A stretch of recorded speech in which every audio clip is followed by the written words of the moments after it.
14. Ascension. Ascension or Miraj is the Prophet's, may Allah bless him and grant him peace, journey to heavens. The holy Quranic verses are the most authentic source for details of this journey. There are differences among the Muslim scholars about the happening of Miraj. They believe in its truthfulness, but the way it was carried out bears two opinions.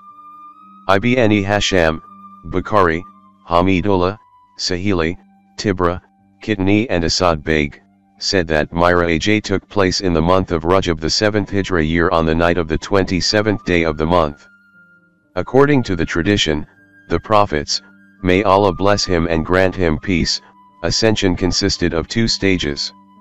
In the first stage, the Prophet, may Allah bless him and grant him peace, went to Bayt al-Muqaddas from Mecca, and the second stage covered from Bayt al-Muqaddas to the heavens. A few portions of Miraj have been narrated by some Islamic historians in the words of the Prophet, may Allah bless him and grant him peace, himself. That night I was sleeping in Mecca and I had not been expelled from the tribe practically till then. I saw a wide gap appear in the ceiling of my house, through which Jibril descended. He slit open my chest and washed it with Abi Zamzam. He then brought Abriak, which was filled with wisdom and sagacity. He poured it in my chest and sewed it back. He grabbed my hand and beckoned me to Buraq, that was the mount used for this ascension. It was a cross between a horse and a mule. Its head resembled a woman's and it traveled with the speed of lightning. When the Prophet, may Allah bless him and grant him peace, rode the Buraq, he was fully awake. He first entered a city named Habran, Al-Khalil. In this city, Ibrahim Islam's grave was situated. The Prophet, may Allah bless him and grant him peace, offered Fatah here and ascended on Buraq again. He stopped at Bayt al-Laham, a place where the Prophet Islam was born. The Prophet, may Allah bless him and grant him peace, prayed there, and left for Bayt al-Muqaddas, where he entered Al-Aqsa Mosque. The first phase of the journey on earth was completed at Al-Aqsa Mosque. The second phase of the journey from earth to the heavens began from Al-Aqsa Mosque.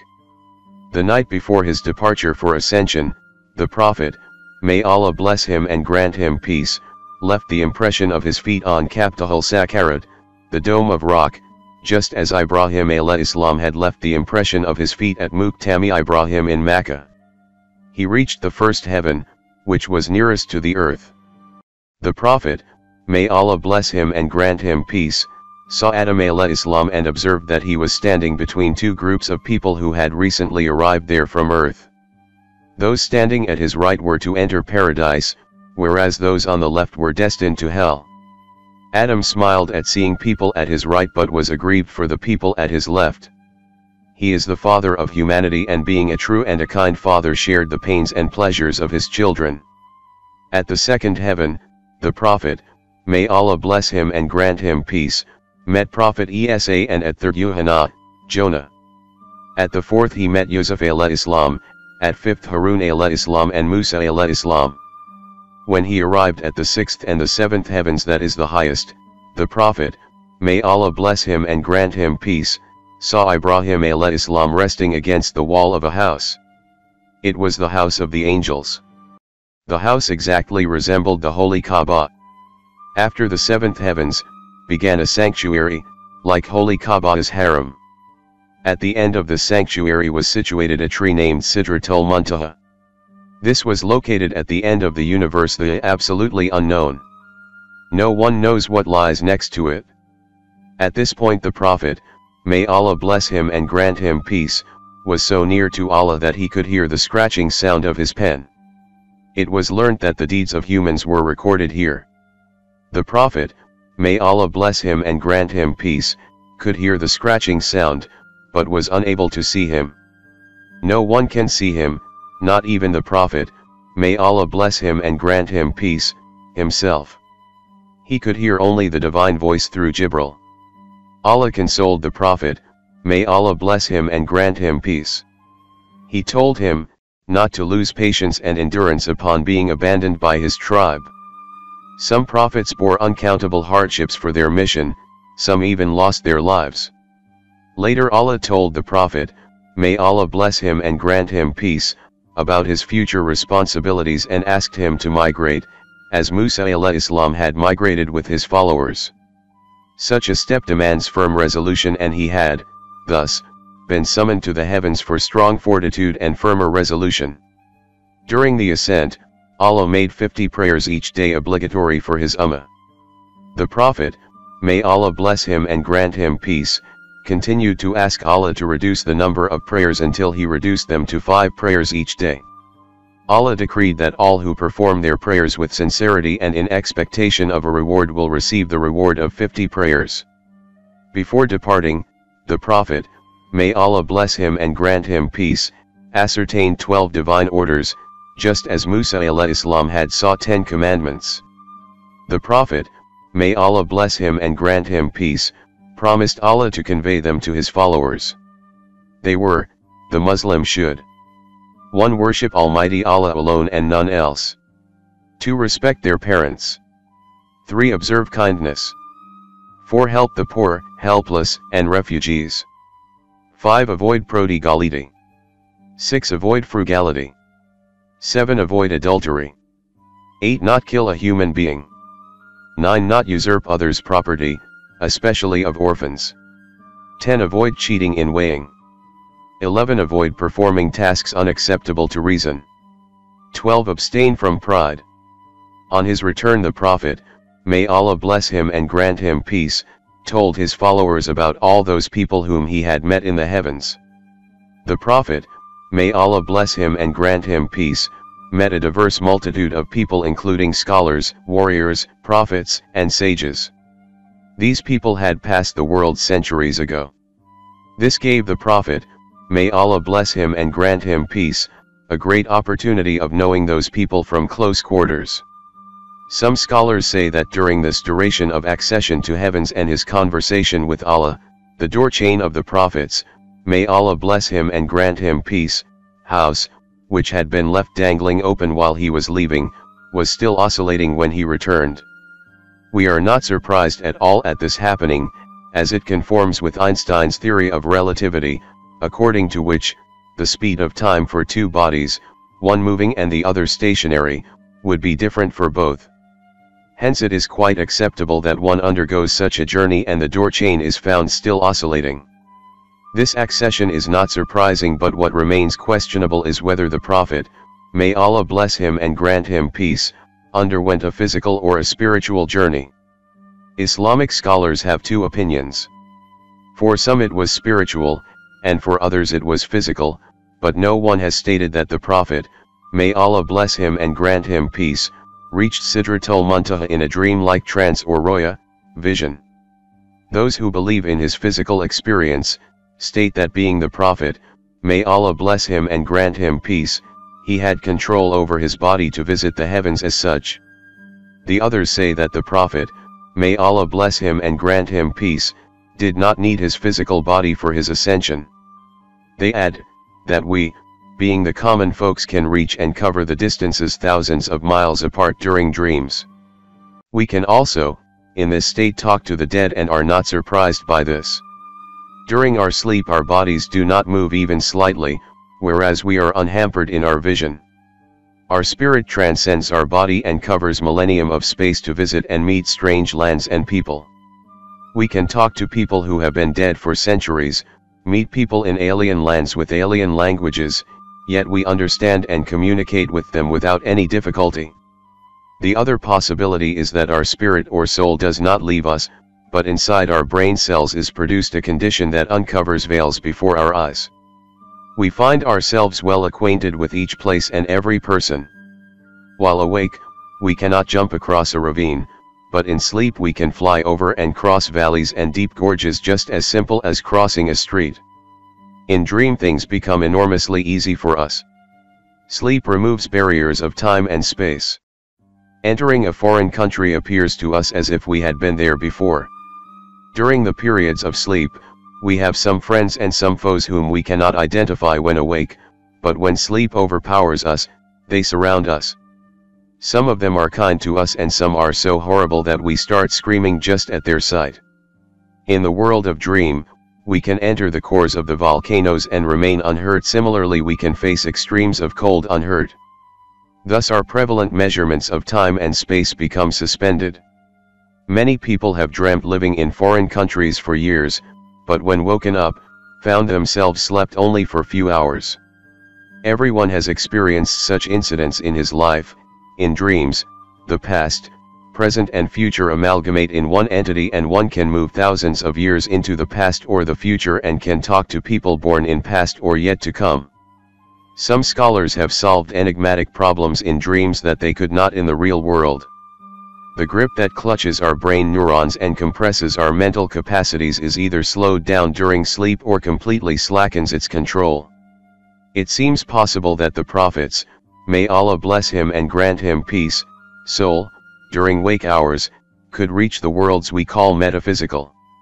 However, it seems possible that the state we experience during sleep was developed by the decree of Allah in the Prophet, may Allah bless him and grant him peace, and would have taken him to the worlds that he had described himself.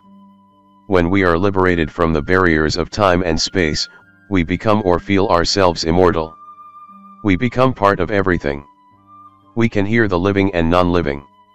If a similar condition was revealed to the Prophet, may Allah bless him and grant him peace, when awake is intellectually quite acceptable in the 20th century. The fact that the Prophet, may Allah bless him and grant him peace, might have physically gone to the heavens is also acceptable to logic and reason. According to physical principles, 2 points arise. One is speed and the other is of the possibility of a body moving faster than light. It is learned from Islamic traditions that during Miraj, the prophets, may Allah bless him and grant him peace, speed of travel was faster than the light waves and greater than gravitational forces. The Prophet, may Allah bless him and grant him peace, covered all these distances in an instant. We know today that our universe is so enormous that according to Einstein, its diameter is 3,000 million light years. A light ray, which covers 300,000 km/section, would cover this distance from one point of the universe to another in 3,000 years. However, there is another form of speed which is sudden and can cover the above distance in an instant, and that is under the influence of gravitational pull or waves. In this unending universe, a galaxy, which comprises millions of stars, when explodes converts to waves, and then gravitational forces act suddenly that a balance is achieved in an instant. If this balance is not reached, then at the very instant of such a breakage, our own solar system would be destroyed due to the expanding gravitational forces. The impact of this law of gravitation, intuited by Einstein, would play itself on the whole world, and its equal and opposite reaction would also be sudden. According to Islamic scholars, the speed of Buraq was even greater than the speed of light. It is possible that the Prophet, may Allah bless him and grant him peace, traveled at such a high speed under the influence of similar forces. If we say that the Prophet, may Allah bless him and grant him peace, spiritually covered these distances while awake, then we will not have discussions on physics, but when we say that he did this journey with his physical self, then arises a question whether a body can tolerate the speed of 300,000 kilometers per second. Some Muslim scholars insist that the Prophet, may Allah bless him and grant him peace, made the accession in his physical self. I have no doubt in believing that the Prophet, may Allah bless him and grant him peace, made the accession in his physical self. Any one of the scientific theories instituted or discussed above could have been made active by the creator of this universe for his Prophet, may Allah bless him and grant him peace. Many forces operative in maintenance of our universe are still not clear and are unknown to mankind. Black hole, entrance to heaven. Black holes are a region of space with a gravitational field so intense that no matter, radiation, or even light can escape it. Up until 2011, astrophysicists had not reported any phenomenon of stars falling into black holes. But by 2016 they had reported 3 such cases. There is an entire chapter in the Quran called The Star. The first verse of that chapter says, "By the star when it falls." In this chapter the Quran describes characteristics of a place so similar to a black hole that it will send a shiver down your spine. God granted Prophet Muhammad a miraculous night journey to the heavens at a time when planes hadn't even been invented, let alone rocket ships. When we study this miraculous journey, we find that the description of the area that the Prophet descended to matches the characteristics of what we now know about the black hole. In verse 16 of chapter 53 the Quran describes this place in space as darkness covered or draped in darkness. Black holes have such immense forces of gravity not even light can escape from them. They cannot be observed. We locate them by observing stars close to them as they act differently than other stars. According to the Quran, when ordinary people look at this dark area in space, they can't see it directly as their eyes bypass or surpass the boundary of this area and they only see beyond it or around it. It's almost as if this area behaves as a lens. Science, it turns out, has a term for this. It's called a gravitational lens. Normally light travels in straight beams, but near a black hole the powerful force of gravity bends and warps rays of light around it. A black hole bends light to act like a cosmic magnifying glass, giving astronomers a view of an even more distant galaxy behind it. The Quran in verse 17 of chapter 53 says, "The eyesight of the Prophet Muhammad did not swerve nor did it pass beyond the boundary." He certainly saw it as one of the greatest signs of his Lord. Could this verse be suggesting that the Prophet Muhammad actually visited a black hole and looked at it directly? The Quran also describes this area's shape. Wide at the top with sloping sides and a narrow tube at the bottom, almost funnel-shaped. In verse 14 of chapter 53 when it says, "By the finite jujube tree," it is likened to the shape of a jujube tree. A black hole makes such a deep dent in space-time that it appears to look like a funnel. The Quran also reveals that this area is finite. Until recently it was assumed that a trip into a black hole was a one-way journey. But researchers such as Jorge Pullen, Rodolfo Gambini, and Gerard Hooft have been able to prove otherwise and showed that energy can escape black holes and that the black holes are finite. This means that black holes don't end in an infinite density but rather act as a portal to another universe. The acclaimed British physicist Professor Stephen Hawking supports this claim and further suggested that there could be a way out of the black hole when he famously said, "If you feel you are in a black hole, don't give up. There's a way out. It might have a passage to another universe, but you couldn't come back to our universe." In conclusion, the Quran swears by the star when it falls that the Prophet Muhammad traveled through space and reached an area which according to the Quran is one of God's greatest signs. An area that is much darker than its surroundings. This darkness hides its funnel jujube tree shape underneath and no one can see this area directly as his or her eyesight will swerve and pass beyond its boundary. This area is finite and a portal to another universe. In fact, it is a portal to heaven. It is just a matter of time before science will catch up to the scientific miracles already contained in the Quran. Chapter 53. An Najm, the star. Revealed at Makkah, 3 sections, 62 verses. In the name of Allah, the Beneficent, the Merciful. 53:1 By the star when it sets. 53:7 And he is in the highest part of the horizon. 53:8 Then he drew nearer yet. 53:9 So he was the measure of 2 bows or closer still. 53:10 So he revealed to his servant what he revealed. 53:11 The heart was not untrue in seeing what he saw. 53:12 Do you then dispute with him as to what he saw? 53:13 And certainly he saw him in another descent. 53:14 At the farthest low tree.